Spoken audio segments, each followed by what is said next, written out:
శుక్లాంబరధరం విష్ణుం శశివర్ణం చతుర్భుజం ప్రసన్నవదనం ధ్యాయేత్ సర్వవిఘ్నోపశాంతయేత్.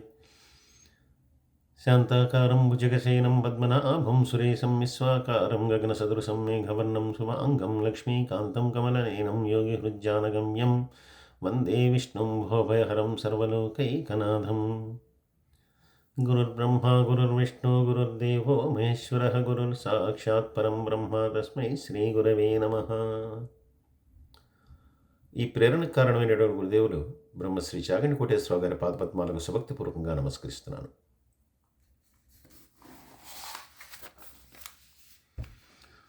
ఈరోజు మనం తెలుసుకోబోయేటటువంటిది సఫల ఏకాదశి గురించి. ఈ సఫల ఏకాదశి అనేటటువంటిది మార్గశిర మాసంలో కృష్ణపక్షంలో వచ్చేటటువంటిది. ఈ సఫల ఏకాదశి మహాత్మ్యాన్ని శ్రీకృష్ణ ధర్మరాజ సంవాద రూపంలో బ్రహ్మాండ పురాణం నందు వర్ణింపబడిందిగా చెప్పబడుతోంది.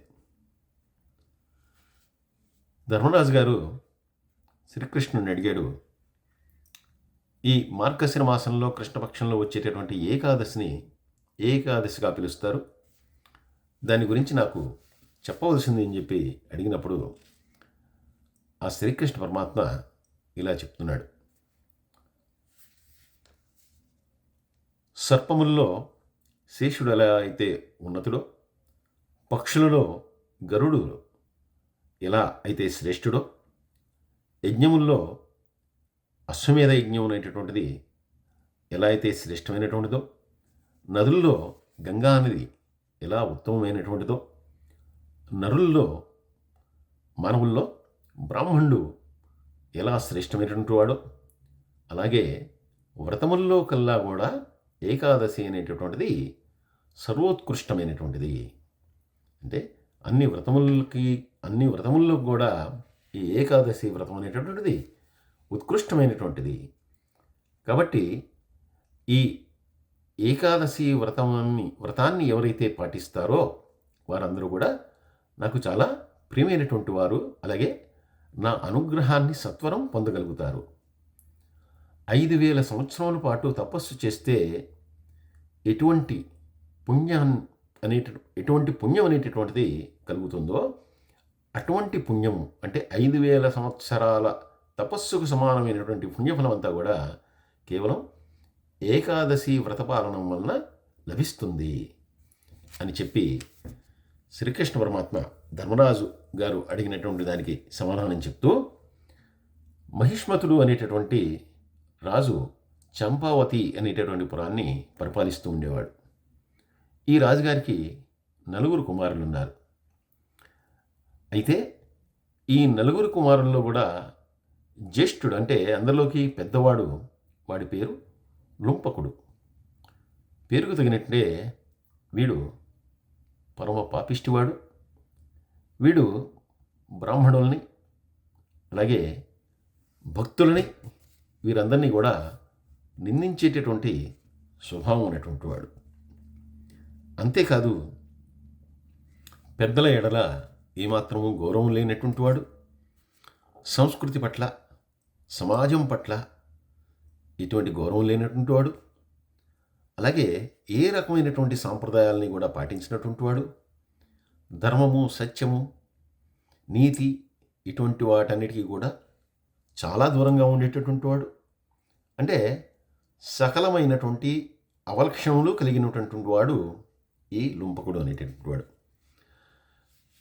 ఈ అవలక్షణములతో పాటుగా జూదము, వ్యభిచారము, మద్యపానము ఇటువంటి విశేషమైనటువంటి అవలక్షణాలన్నీ కూడా వీడి సొంతం.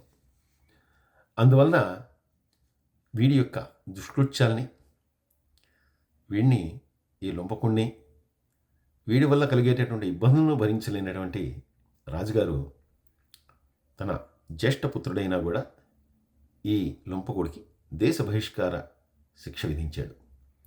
దాంతో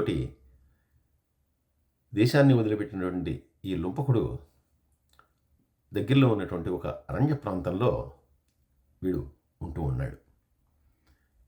మరి అరణ్యంలో ఉన్నటువంటి వాడికి మరి వీడి యొక్క అవసరాలు తీరాలి, వీడి కోరికలు తీర్చుకోవాలి, అలాగే వీడి ఆకలి తీరాలి.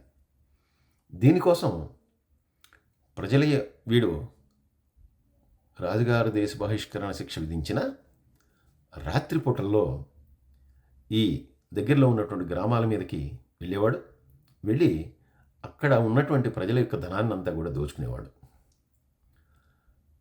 అయినా కూడా ఈ ప్రజలందరూ కూడా సరే రాజుగారి కొడుకే దోచుకున్నాడు, మళ్ళీ ఇప్పటికే రాజుగారు దేశ బహిష్కరణ శిక్ష విధించారు, మళ్ళీ మనం వెళ్ళి వీడి మీద ఇలా కూడా చేశాడని చెప్తే మళ్ళీ ఆయన ఇంకా ఏదో తీవ్రమైనటువంటి శిక్ష విధిస్తారో, ఆ పాపం మనకెందుకు, రాజుగారి కొడుకే కదా, వదిలేద్దామని చెప్పి వీళ్ళందరూ కూడా ఎవరు కూడా నిందారోపణలు చేయకుండా వాళ్ళు ఇబ్బందులు పడుతూనే వాళ్ళలా కాలాన్ని గడుపుతూ ఉన్నారు. వీడి దుష్టృత్యాలు ఇంకా పెరిగిపోతూ ఉన్నాయి. కొన్నాళ్ళ తర్వాత ఈ పనికి కూడా విసుగు చెందినటువంటి వాడు ఈ దొంగతనం చేయటం కూడా ఒక పని, దానికి కూడా వెళ్ళాలి, ఆ దొంగతనం చేయాలి, మళ్ళీ రావాలి, ఆ సంపాదనంతా కూడా మళ్ళీ దాన్ని, ఎందుకంటే దేశంలో ఎక్కడికి కూడా వెళ్ళడానికి లేదు వీడికి, సంపదని కొల్లగొట్టుకున్నా దాన్ని అనుభవించడానికి, దాన్ని మార్చుకోవడానికి ఏమీ లేదు. కాబట్టి ఇవన్నీ ఎందుకు చేయటం అని చెప్పి ఆ అడవిలోనే దొరికినటువంటి మృగాన్ని వేటాడుతూ ఆ పచ్చి మాంసాన్ని తింటూ భయంకరమైనటువంటి జీవితాన్ని గడుపుతూ ఉన్నాడు. అయితే వీడు ఎక్కడైతే ఉంటున్నాడో అక్కడ ఒక బ్రహ్మాండమైనటువంటి అశ్వత్థ వృక్షం ఉంది. అశ్వత్థ వృక్షం అనేటటువంటిది పరమ పూజ్యమైనటువంటిది, మనకి అందరికీ కూడా తెలిసినటువంటిదే. ఈ అశ్వత్థ వృక్షాన్ని ఆసరాగా చేసుకుని దాని కింద వీడు ఒక నివాసాన్ని ఏర్పరచుకున్నాడు. అక్కడే వీడి అకృత్యాలన్నీ కూడా చేస్తూ ఉండేవాడు. ఆ చెట్టు కిందే వీడి అకృత్యాలన్నీ కూడా చేస్తూ ఉండేవాడు. వీడి జీవనం కూడా అక్కడే కొనసాగిస్తూ ఉన్నాడు. కాకతాళీయంగా మార్గశిర మాసం వచ్చింది. ఆ మార్గశిర మాసంలో కూడా కృష్ణపక్షంలో వచ్చేటటువంటి ఏకాదశి వచ్చింది. ఒకరోజు వీడు చేసే పనికి నీరసం, అలసట, విసుగు, వీడి చేసే పని మీద దేని మీద కూడా వీడికి దృష్టి ఉండదు, దాని మీద బుద్ధి ఉండదు. ఎందుకంటే సకల అవలక్షణాలు కూడా వీడికి ఉన్నాయని చెప్పుకున్నాం. అందుకని వీడు కొన్నాళ్ళు వేటకు కూడా వెళ్ళలేదు, ఏమీ తినలేదు, నీరసించిపోయాడు. ఇంతలో ఈ మార్గశిర మాసంలో కృష్ణపక్షంలో వచ్చేటటువంటి ఏకాదశి వచ్చింది. అప్పటికే 2-3 రోజులుగా నిరాహారంగా ఉన్నాడు. దాంతో పూర్తిగా డస్సిపోయి ఉన్నాడు. దాంతో స్పృహ తప్పి ఆ రోజు నిద్ర కూడా లేవలేదు. ఆ ఏకాదశి రోజున మధ్యాహ్నం అయిపోయింది. మధ్యాహ్న సమయానికి వీడికి స్పృహ వచ్చింది. కానీ అప్పటికే 2 రోజులుగా ఆహారం లేకపోవటం, అందున మధ్యాహ్నం లేవటం, దాంతో తీవ్రమైనటువంటి నిస్పృహ, నీరసము. అందువల్ల అప్పుడు మళ్ళీ ఏదైనా జంతువుని వేటాడి దాన్ని చంపి దానికోసం పొంచి ఉండి దాని యొక్క మాంసాన్ని పీక్కొని తినేటటువంటి ఓపిక కూడా వీడికి లేకపోయింది. దాంతో ఎక్కడికి వెళ్ళలేదు, అలాగే నీరసంగా అలాగే ఉండిపోయాడు. అలాగా సమయం గడుస్తూ ఉంది. సాయంత్రం అయిపోయింది. దాంతో లేచి అక్కడ ఇక్కడ తిరుగుతూ రాలిపోయినటువంటి కొన్ని పళ్ళని సేకరించాడు. ఆ పళ్ళని సేకరించిన తర్వాత అక్కడే ఒక చిన్న శివలింగంలాగా ఏర్పడి ఉన్నది. ఎందుకో ఆ రోజు వీడికి బుద్ధి ఆ నీరసం వలనో భగవంతుని కృప వలనో వీడి బుద్ధి మారి ఆ 4 పళ్ళు తీసుకెళ్ళి శివలింగంలాగా ఏర్పడి ఉన్నటువంటి ఆ దాన్ని శివలింగంగా భావించి ఆ 4 పళ్ళు అక్కడ పెట్టాడు. 4 పళ్ళు అక్కడ పెట్టి దాన్ని ఆయనకి సమర్పించాను అని చెప్పి మనసులో భావన చేశాడు. ఆ తర్వాత సాయంత్రం నుంచి మళ్ళీ రాత్రి అయింది. 3 రోజుల నుంచి ఆహారం లేకపోవడం, దాంతో వీడికి నిద్ర కూడా సరిగ్గా రాలా. ఆ రోజు కూడా మధ్యాహ్నం వరకు నిద్రపోయి ఉన్నాడు. దాంతో నిద్ర కూడా పట్టలేదు. దీంతో ఆ రాత్రంతా కూడా నిద్రలేని రాత్రిని గడిపాడు. లేదా ఆ రాత్రంతా కూడా ఉపవాసంలో ఉండి జాగరణ చేశాడు. తెలిసి చేసినా చేసినా తప్పు ఎలా అయితే తప్పు అవుతుందో అలాగే పుణ్యం కూడా పుణ్యమే అవుతుంది. వీడు తెలిసి చేసింది కాదు, నిరాహారం వల్ల వచ్చినటువంటి నీరసంతో వేటకు వెళ్ళలేకపోయాడు. వేటకి వెళ్ళలేకపోయినటువంటి కారణంగా ఆ రోజు జీవహింస చేయలేదు. దాంతో ఉపవాసమే ఉండవలసి వచ్చింది. ఉపవాసం వల్ల నిద్ర కూడా రాలేదు. నిద్ర రాని కారణంగా ఆ రోజంతా కూడా జాగరణమే చేయవలసి వచ్చింది. అయినా వీడు ఆ ఏకాదశి వ్రతాన్ని చేసినటువంటి ఫలితం ఏదైతే ఉందో దాన్ని ఆ మధుసూదనుడు వీడికి అనుగ్రహించాడు. దాంతో ఆ ఏకాదశి పుణ్యఫలం ఏదైతే ఉందో అది వీడికి ప్రాప్తించింది. అది ఎలా ప్రాప్తించిందంటే, మర్నాడు ఉదయమే వీడి ముందర ఒక దివ్యమైనటువంటి గుర్రం అక్కడ నిలబడి ఉంది. వెంటనే అశరీరవాణి పలికింది, ఆ భగవంతుని యొక్క అనుగ్రహం వలన నీకు సఫల ఏకాదశి మహాత్మ్యం అనేటటువంటిది నీకు అనుగ్రహింపబడింది. కాబట్టి సఫల ఏకాదశి అంతా కూడా సఫలమవుతుంది. కాబట్టి ఇప్పుడు నీకు తిరిగి నీ రాజ్యం నీకు లభిస్తుంది. ఎటువంటి కష్టాలు కూడా పొందవలసినటువంటి అవసరం లేదు. నీకు భగవంతుని యొక్క కృప లభించింది అని చెప్పి అశరీరవాణి పలికింది. ఒక్కసారిగా ఆశ్చర్యపోయాడు. ఇన్నాళ్ళు కూడా తాను ఎటువంటి జీవనాన్ని సాగించినా కూడా తనని పట్టించుకునేటువంటి నాథుడు లేడు, తన జోలికి వచ్చినటువంటి వాడు లేడు. అటువంటిది ఈరోజు ఏదో అద్భుతం జరిగింది. తాను తెలియకే చేశాడు, కానీ భగవంతుని యొక్క అనుగ్రహం కలిగిందని సాక్షాత్తు అశరీరవాణి పలికింది. అంటే తన జీవితంలో ఏదో ఒక గొప్ప మార్పు కలిగింది. ఇన్ని సంవత్సరాలు తను జీవించినటువంటి జీవితం అనేటటువంటిది దుర్భరం అని చెప్పి అనిపించింది. వెంటనే ఎక్కడైతే తాను పళ్ళను నివేదించి భగవంతుడిగా భావించి ప్రసాదాన్ని సమర్పించాడో అక్కడికి వెళ్ళి భగవంతుడికి నమస్కారం చేసుకున్నాడు.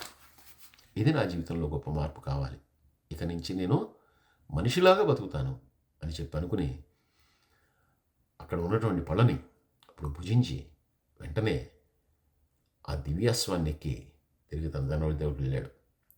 తండ్రి వద్దకు వెళ్ళి జరిగినటువంటి మార్పుని, జరిగినటువంటి విశేషాన్ని అంతా కూడా చెప్పాడు. చెప్పి ఇక్కడ నుండి నేను ఎటువంటి తలవంపులు కూడా మీకు తీసుకురాకుండా నేను సన్మార్గంలో నడుచుకుంటాను, ధర్మబద్ధంగా ఉంటాను, నీతిని న్యాయాన్ని పాటిస్తాను, ఇక నుంచి అవలక్షణాలన్నీ కూడా వదిలిపెట్టేస్తాను అని చెప్పి రాజుగారిని ప్రార్థించి, రాజుగారు కూడా తిరిగి తన మంత్రివర్గంతో అందరితో కూడా చర్చించి ఏ దేశ బహిష్కరణ శిక్ష అయితే విధించాడో మళ్ళీ తానే ఆ పశ్చాత్తాపం పొంది ఈ రకంగా వేడుకోవడం వలన దాన్ని రద్దు చేసి తన రాజ్యంలో ఉండనిచ్చాడు. కాలాంతరంలో ఈ లుంపకుడు